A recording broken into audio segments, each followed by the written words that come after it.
One sat nervously at the luxurious restaurant with her friends, trailing a strand of her hair with her fingers. As she listened to her college friends chatter excitedly around her, she had a worried look on her face, her mind consumed with thoughts of her parents' desire for her to marry a mafia she had never met nor laid eyes on. In her mind, all mafia members were ugly and womanizers, and she refused to be tied to someone like that because she was also a mafia's daughter and knows mostly people in this field are like this, she thought and observed. As she sat there lost in her thoughts, her friend noticed her distress and tried to lighten the mood. Hey Ryan, why so quiet? Let's have some fun. Let's play truth and dare.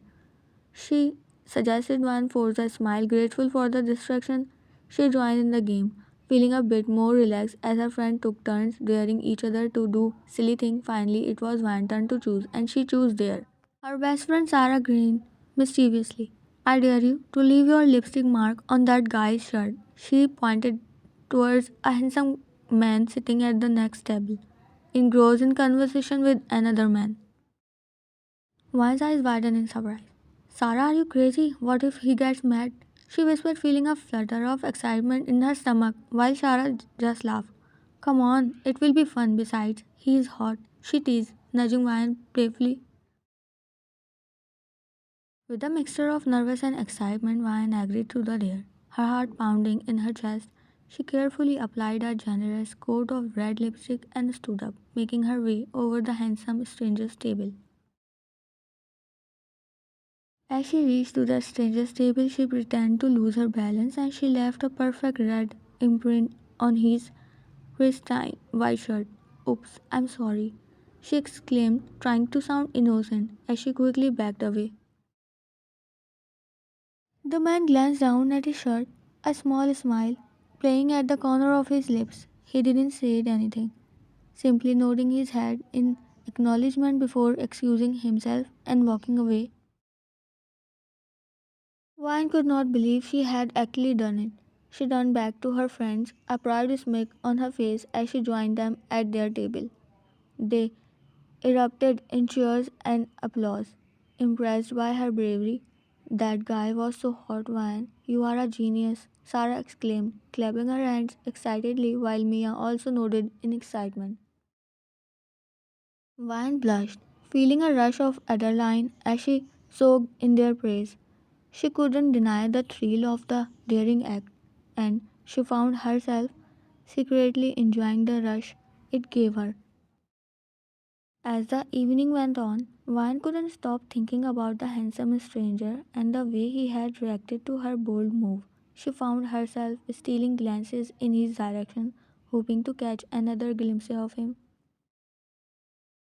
After they finished their meal, Vine and her friends left the restaurant giggling and reminiscing about the evening's events. As they walked out into the cool night air, a sense of excitement and anticipation filled Vine's heart. She couldn't wait to see what other daring adventures lay ahead, and maybe, just maybe, she would cross paths with the mysterious and alluring man once again.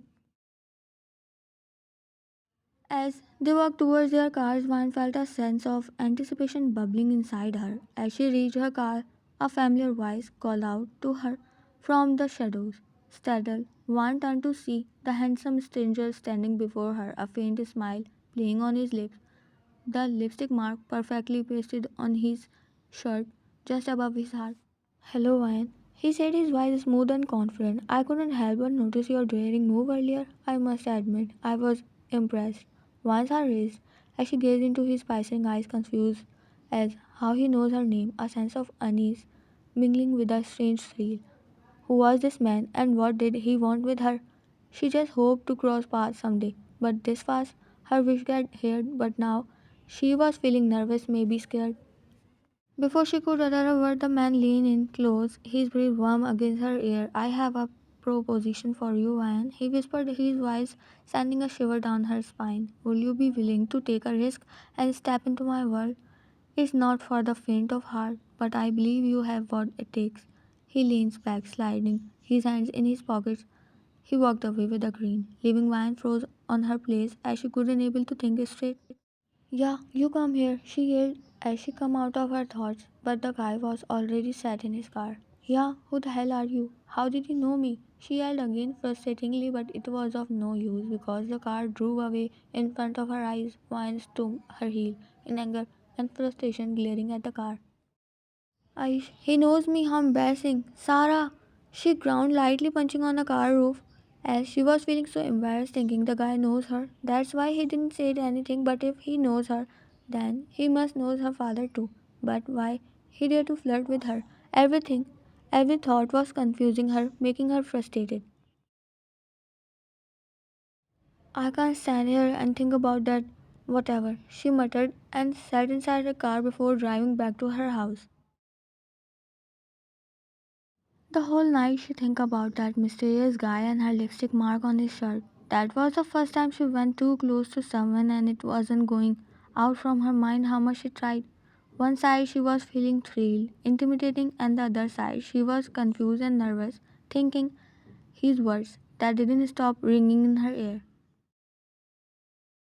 It was clear he was not some random guy as he knows her, and by his personality she could sense the aura he held. If he someday standing in front of her with his father, what will she going to do? Or how she is going to face him? Even she was a daughter of mafia, but she was half like her mother, who didn't belong to this dark world. Van was innocent like her mother, but at the same time, she was bold, clever, and confident human like her father too. Good morning, Van. Sit, I will serve you breakfast. She smiled as soon as Van stepped into the dining area while her mind still stuck on that guy. Thanks, Mom. She replied slowly while sitting on her chair. What happened to you? I am noticing nowadays you look different. Is something bothering you? Are you not happy with the proposal? Van snapped her head in her direction shortly. Her heart thudded hardly. She was totally forgot about the marriage thing because of last night. Mom, I don't want to marry, she said in pleading tone when Mrs. Kim looked at her helplessly.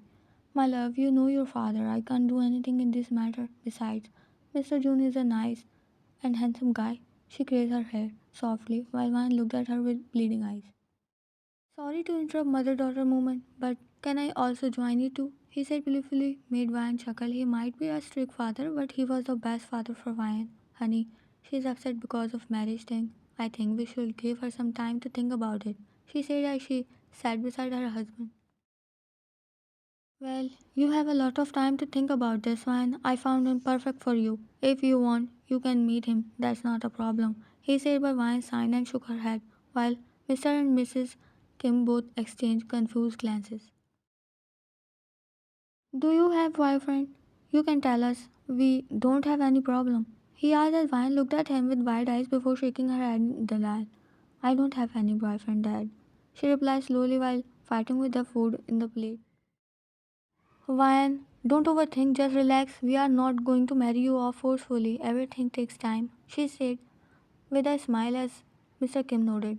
Your mother is right, and in this time I'm sure you will start liking him. June is capable in every way, he said while Ryan looked down, her mind screaming at the mention of her soon to be husband, and by his name she can imagine him as a potato bag with wrinkle filled face. I need some time. I will tell you in a week, she said while Mr. Kim nodded. No rush. Take your time. He replied and Vian got up ready to leave for her college without eating anything as her appetite died. She asked for time just because she wanted to escape from this marriage somehow. That needed a plan indeed. After 2 hours long of her second lecture, she was now in canteen with Sarah when her phone rang.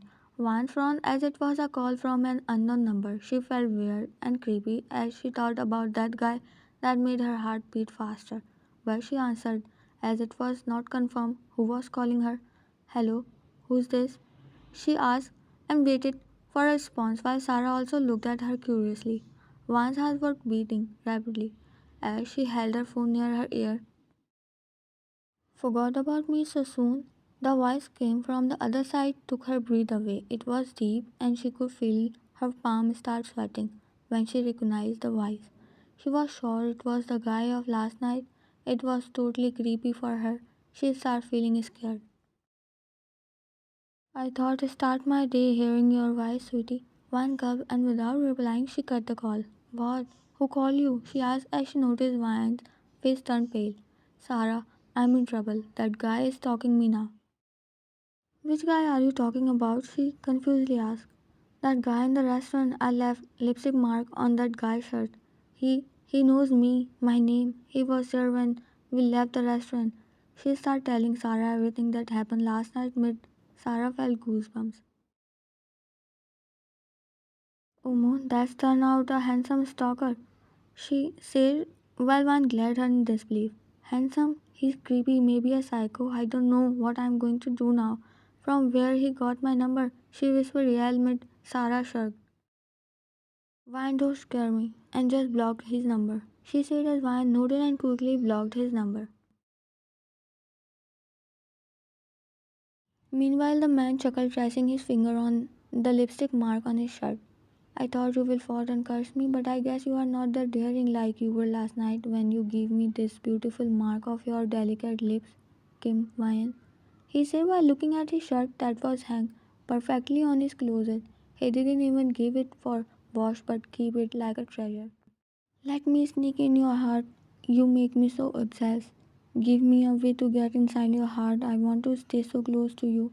He said after he tried Wine's number, but now it was coming out of reach. But he stayed calm. A small smile appeared on his lips as he reached out for another phone in his drawer. You are mine. I'm obsessed. I'm crazy, but you are destined for me only, Kim Wine.